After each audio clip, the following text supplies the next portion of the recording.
One of my uh, followers on Twitter tagged me in this particular story right here, coming from the New York Daily News involving New York. Yes, this is not Chicago. This is New York that we're talking about here.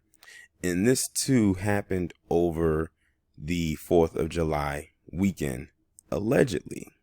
Just put it out there like that. It says shootings overnight and Sunday in NYC kill at least 9, wound 41.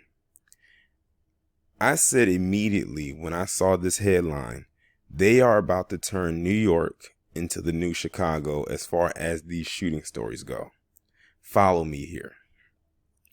We already know how corrupt the Chicago PD is, but none more corrupt than that NYPD. I think now, for once and for all, I think I know which one is the more corrupt department out of this one in the LAPD as far as who gets the number one spot.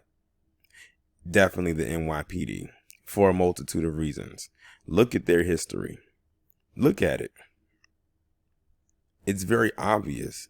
And even other departments in the New York state that are not the NYPD are just as shady. Look at the Buffalo PD and how they acted after that incident involving that old man, that elderly man, when they pushed him and pretty much fractured his skull. And that wasn't the NYPD, but it's still a police department in the state of New York. Now, in case y'all have not heard, the NYPD got, I think, $1 billion worth of funds that got shifted elsewhere that was not going towards the department. And a lot of the NYPD officers, or whatever you want to call them, got upset about that. And many of them, walked off the job or decided it's not to work at all. How much you want to bet they're going to use this and say, see, this is exactly why you need the cops? How much you also want to bet that it's probably some of the cops that are doing this as well, just like they're doing in Chicago. I have no doubt in my mind. Remember who we're dealing with here, the NYPD. This department as a whole has a long history of corruption. Now, am I saying that shootings don't occur in the state of New York? No, that would be blasphemous. But when I look at this number here, and as I go through this article, because I already skimmed through it, you'll be like, wait a minute, something's just not adding up. But watch and mark my words, because I have yet to be wrong about this. New York is going to start popping up, just like how they did, or still continue to do, with Chicago. The article reads, New York City turned into the Wild West as a series of shootings claiming at least 9 lives and wounding 41 others, including a Bronx teenager, erupted amid 4th of July celebrations. The shocking wave of violence came as the city was reeling from ongoing anti-police brutality protests, weeks of lockdown orders prompted by the virus outbreak and soaring summer temperatures. Adding to the chaotic atmosphere, illegal fireworks exploded throughout the 5 boroughs all night long. In the first fatal shooting of the night, Jose Cepeda, a young father, was blasted in the chest a little after midnight Sunday in East New York, Brooklyn. Cepeda, aged 20, and a friend had a little disagreement in front of the victim's home on Atkins Avenue near Pitkin Avenue that turned deadly. Neighbor Natasha Ramsey told the Daily News. The first one shot him dead, Ramsey, 42, said. It's so sad. Medics rushed Cepeda to the Brookdale University Hospital, but he couldn't be saved.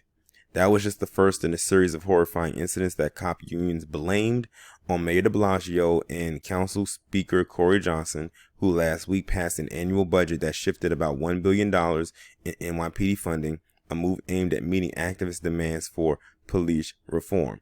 Now, when I read that part right there, it almost sounds personal. Now, I'm not talking about the one that was killed. I'm going to read the part again, and y'all tell me, does that not sound kind of personal? It says, that was just the first in a series of horrifying incidents that cop unions blamed on Mayor de Blasio and Council Speaker Corey Johnson, who last week passed an annual budget that shifted about $1 billion in NYPD funding, a move aimed at meeting activist demands for police reform. Why do I have the biggest feeling? Like I said, they are going to take that personally, and this is their form of quote-unquote retaliating. We've always said that a lot of these cops are nothing but gang members in uniforms. I would not be in the least bit surprised if they're doing some of these shootings and they're not in uniform. And then they do it during this particular weekend where a lot of people are outside and it's hot too. So it's not hard to do. It's not really hard to blend in. Criminals with guns fear no consequences. That could be said about the NYPD. The Police Benevolent Association, NYPD's largest union, tweeted Sunday, adding that the mayor, speaker, and all electeds owe their constituents an explanation. Someone had questioned to me before, why is it that police have a union? A lot of people question, why do they have a union? It says the health and the safety of the New Yorkers is our top priority, which is why we are drilling down on problem spots with the NYPD, a City Hall spokesperson stated. We all want a safe city and we believe it can be done while bringing real transformational change, Johnson said in a statement. Let's get at the root cause of violence and move away from a model that sees policing as the only answer to every problem we face. This year's spike in mayhem continued a worrisome surge in crime since the virus prompted authorities to shut down the city in mid-March. June was especially violent. Now listen to these numbers here. With 250 people shot in the first 28 days of the month. According to NYPD stats, that's a massive spike compared to the 97 people shot in the same time period last year, and the city's most violent June on record since 1996. So far, murders are up 23% this year citywide, with 176 slayings as of June 28th compared to 143 during the same period last year. Even so, the city's homicide rate remains far lower than the mid-90s and even the mid-2000s. In 2006, the city saw 255 murders between January 1st and June 28th. So you're talking about from the span of 6 months versus what happened in the first 28 days of the 6th month.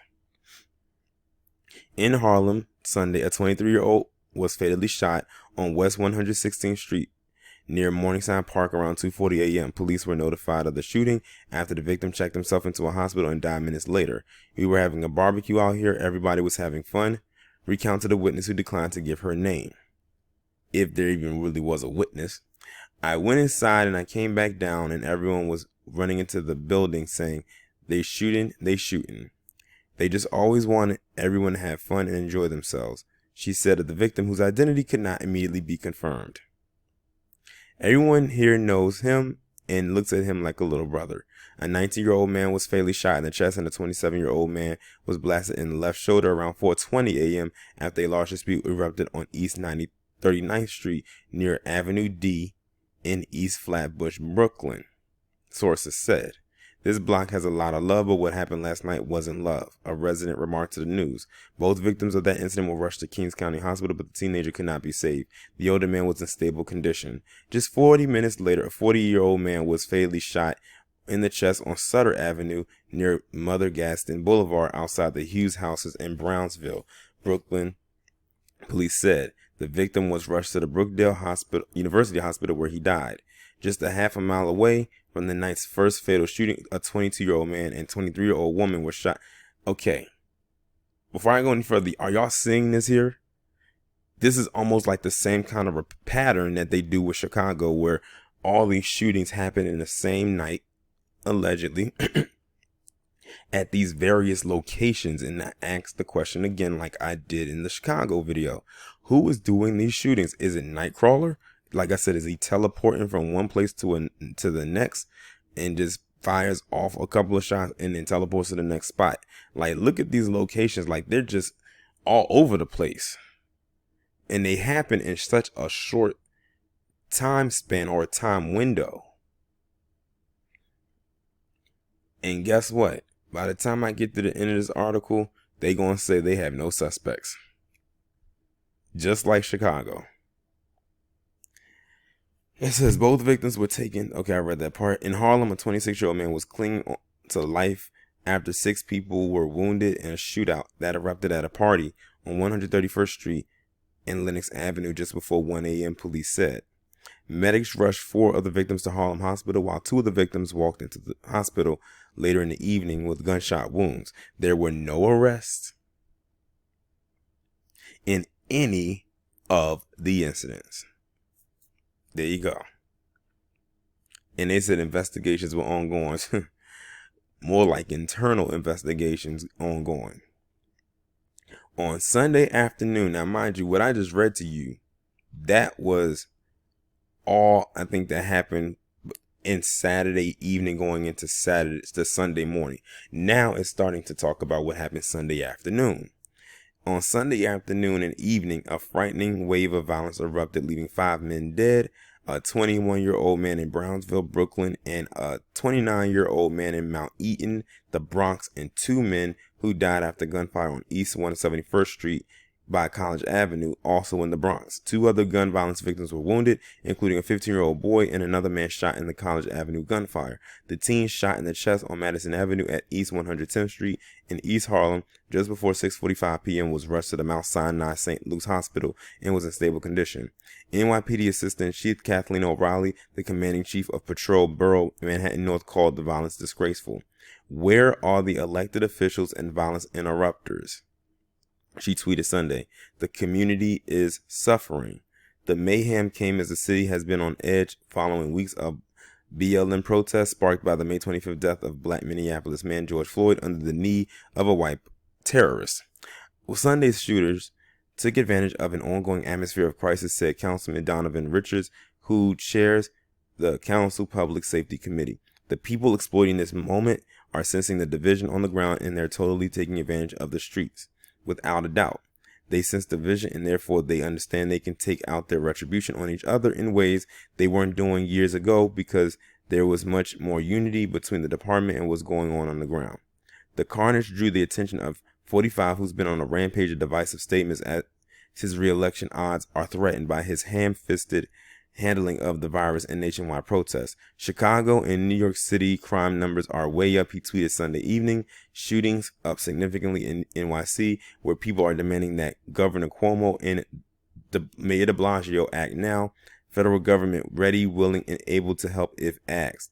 The statement evoked last month's call from 45 for the National Guard to be deployed at the height of the chaotic protests in the Big Apple, though local leaders staved off. Let me tell you something right now. How ironic that all of this happens after, first off, what happened with George Floyd and how people responded to the police, especially the NYPD, and more so the response of that $1 billion being shifted elsewhere and not going directly to them. And then this happens. Like I said, this is their way of trying to say, see, this is why you need the police. And then they're going to throw this back at the elected officials.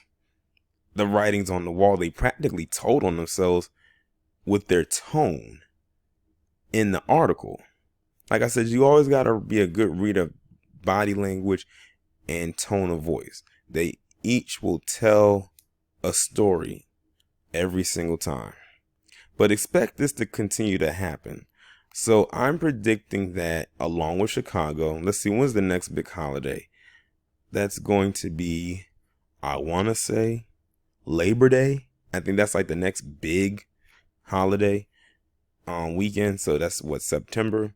But then again, some more stuff might pop up before then. But I'm predicting that it's going to be something that's going to happen by Labor Day. By Labor Day weekend, which is like the first weekend of September for both Chicago, and now you can throw New York in there.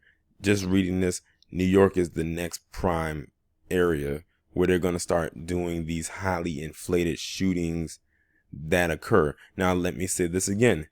I'm not saying that shootings do not occur in New York or Chicago or Baltimore or Atlanta or any highly populated black space.